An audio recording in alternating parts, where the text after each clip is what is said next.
I don't know how you do it, Chip, because sometimes when you talk, I feel like you're just talking to me, like you're reading my mind.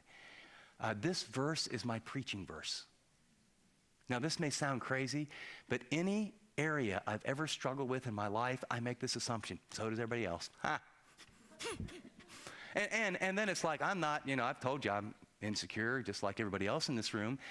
And I'm not overly vulnerable. I'm just thinking to myself, let's see, if every guy I've ever met, apart from the comatose guys, struggle with lust at some level. Every woman I've ever met at some level struggles with self-image. Okay, everyone gets overextended. I mean, everyone has unresolved anger issues in your marriage. Everyone has, at some season in your marriage, you have problems with communication, sex, in-laws, and kids, right? I mean, duh. So I don't think, it's not like, oh. I mean, when you start talking about a few of those things, it's like, oh gosh, what's wrong with him? What I get is, he's one of us, And that's, what you need? You need people that you don't have to have pretense with.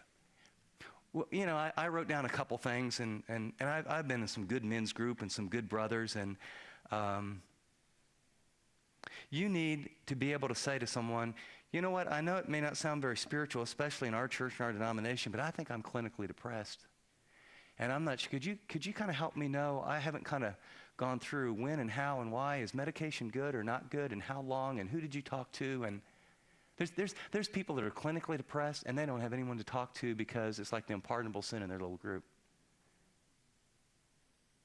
Or a guy says, you know what? This is really weird, and it just only happened once, and it just flashed through my mind, but it scared me to death. I had a homosexual urge. Do you know what that is? I don't know what that is. I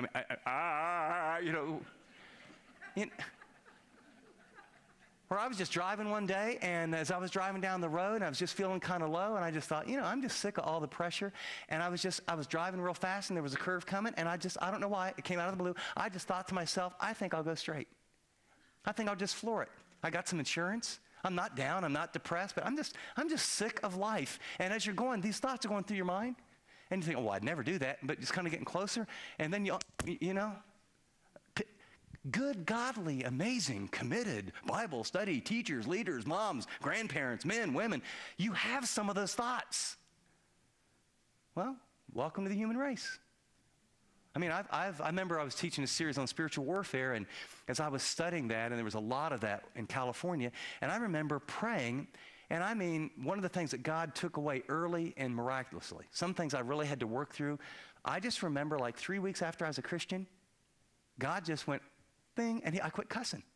And I mean, I'd tried before. I had a bad mouth, and locker room and all that jazz, and I mean, I just quit. So I hadn't cussed like in 20 years. And I was praying, and I'm before the throne of God.